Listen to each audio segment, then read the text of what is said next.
nascer, quando o sol da esperança brilhar, eu vou cantar.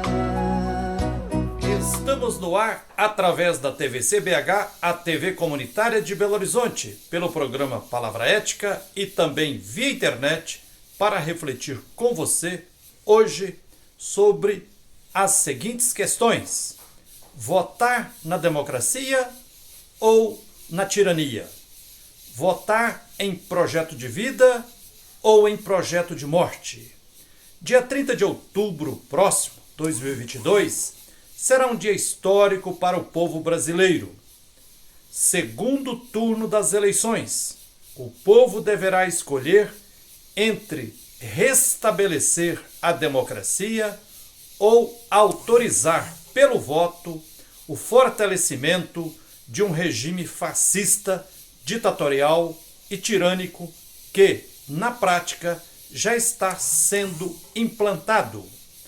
A escolha é entre governo de humanidade ou da crueldade.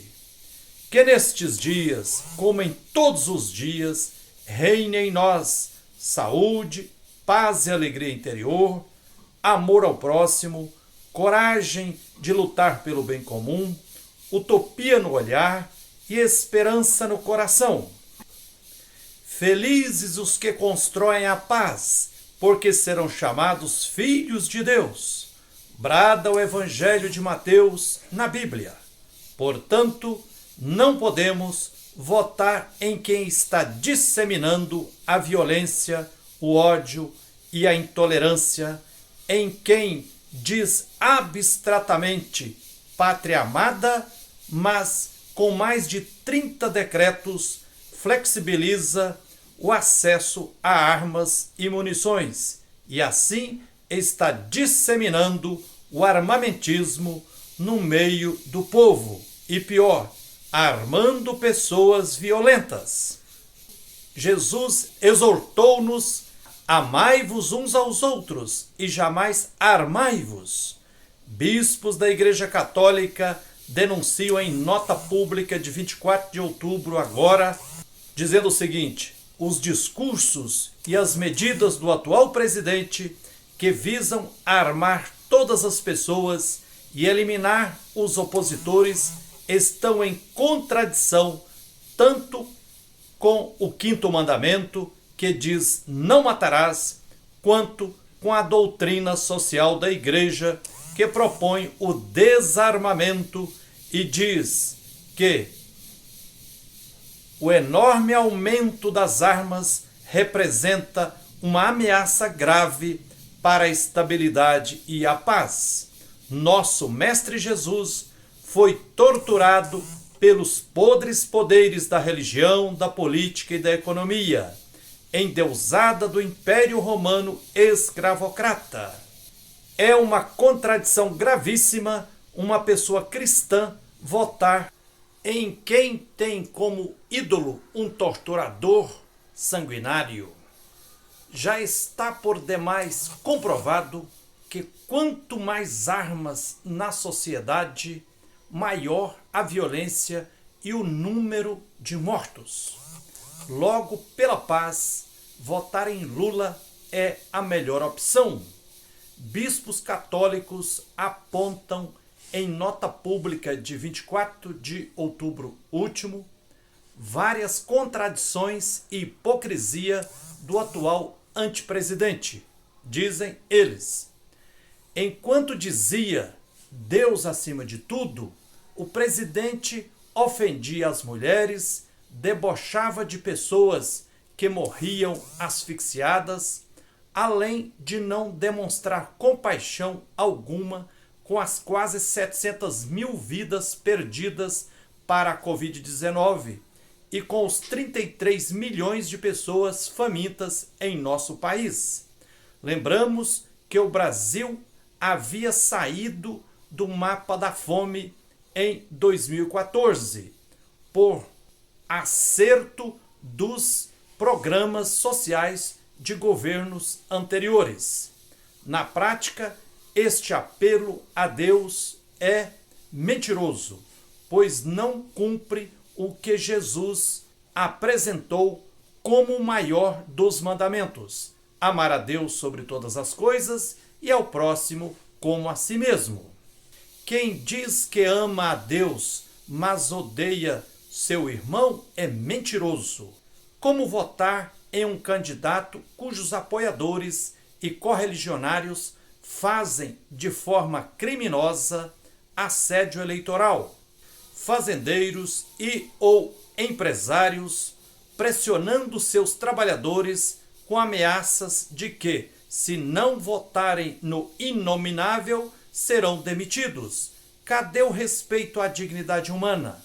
São escravocratas os fazendeiros, os empresários, os padres, os pastores ou quem quer que seja, que criminosamente pressionam trabalhadores para votarem no candidato que governa para auferir acumulação de capital para si mesmo ou para sua empresa, pois se acham no direito de não respeitar a liberdade da pessoa humana e pensam que podem encabrestar as pessoas para atenderem à sua ganância e arrogância capitalista diabólica. Que beleza que o voto é secreto e em urna eletrônica comprovadamente segura. Denuncie os assédios eleitorais, pois são crimes.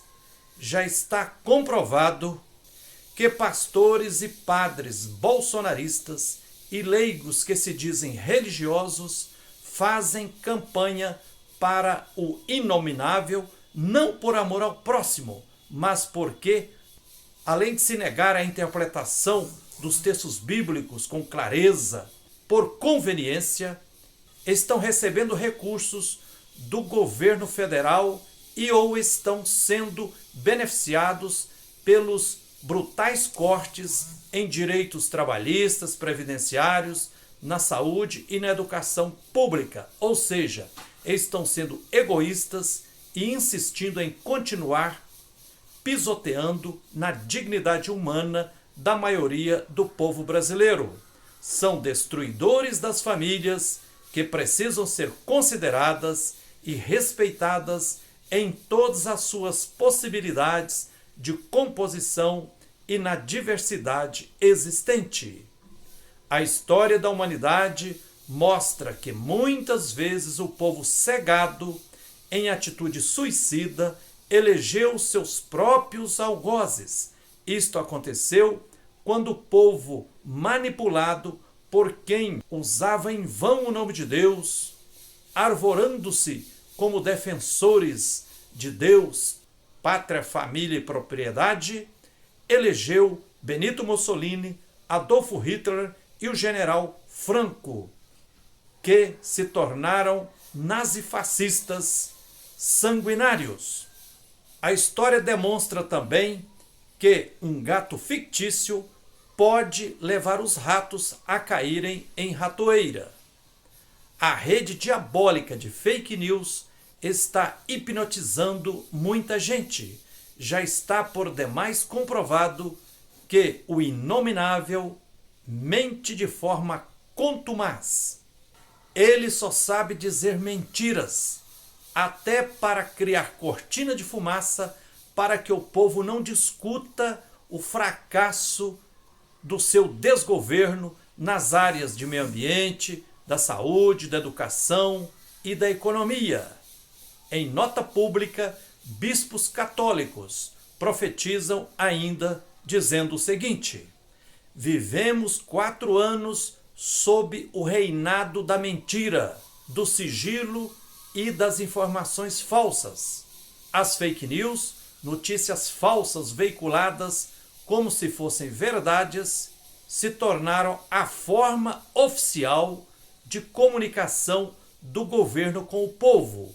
O atual presidente e os parlamentares que o apoiam ameaçam aumentar a composição do Supremo Tribunal Federal para criar uma maioria de apoio aos seus atos.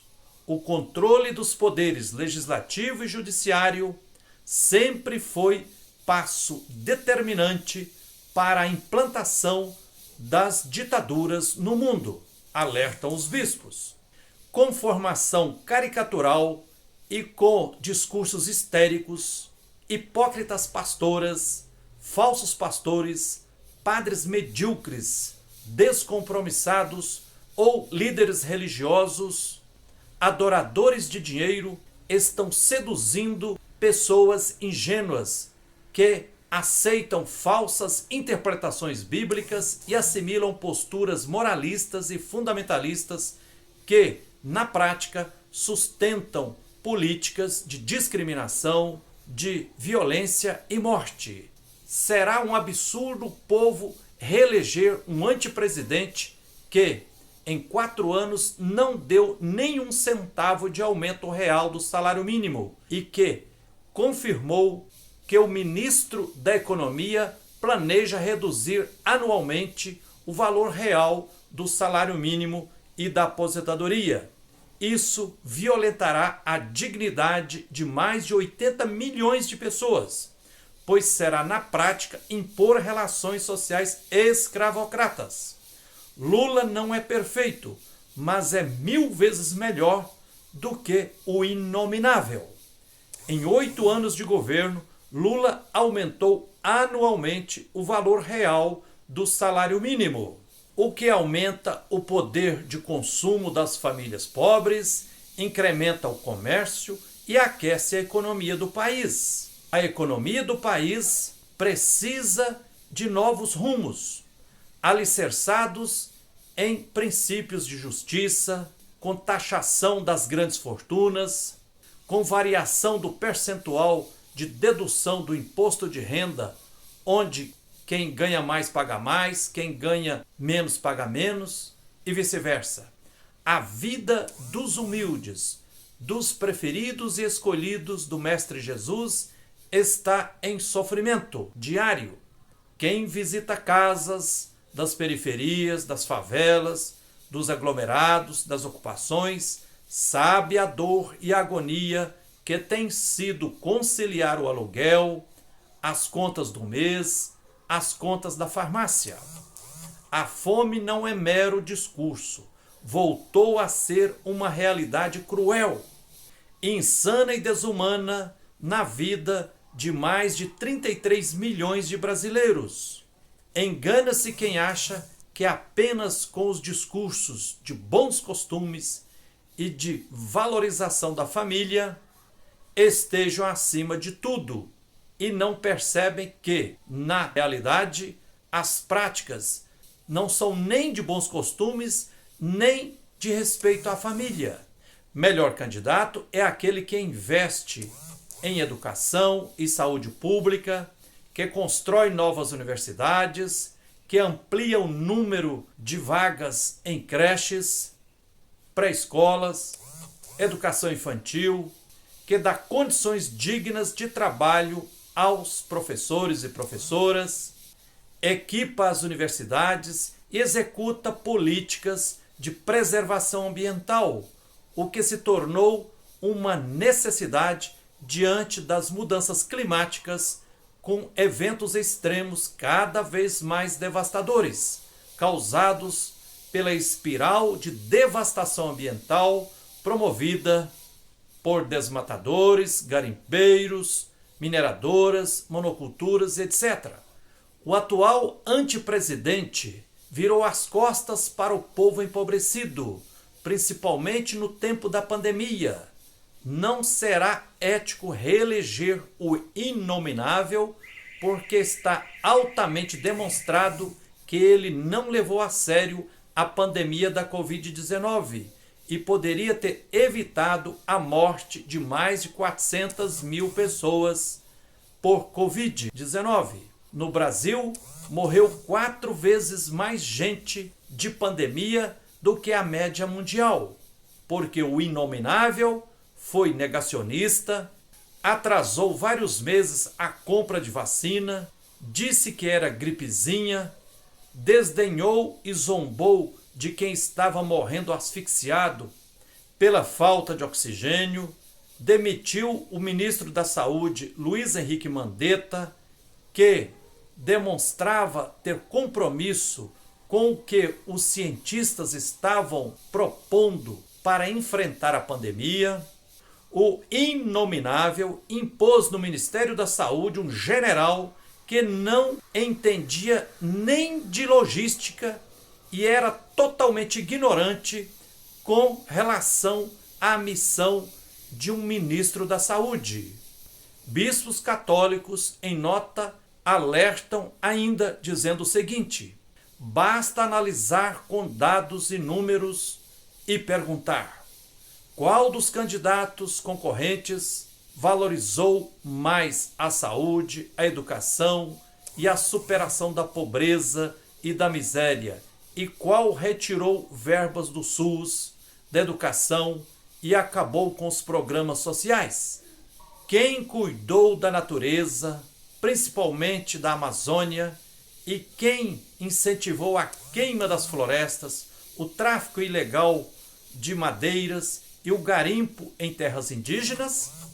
Enfim, temos 1000 motivos para eleger Lula como presidente do Brasil, dia 31 de outubro agora, de 2022, pois ele governará beneficiando o povo e freará os interesses egoístas de empresários irresponsáveis socialmente e ambientalmente.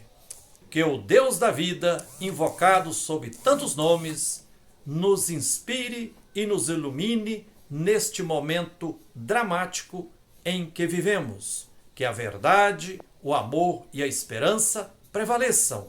Que a maioria do povo vote na democracia, na vida, no amor, na paz, para desarmar o país e impedir a brutalidade que nos ronda. É Lula lá. O outro é caminho para a superexploração, para a ampliação da fome, da miséria e da violência no meio do povo. É isso aí, que a luz e a força divina nos inspirem sempre na luta por direitos e por tudo o que é justo. Um abraço terno de Frei Gilvander Moreira e até o próximo Palavra Ética. Vai ser tão bonito se ouvir a canção cantada de novo. No olhar da gente a certeza de irmão, reinado do povo. Vai ser tão bonito se ouvir a canção cantada de novo. No olhar da gente a certeza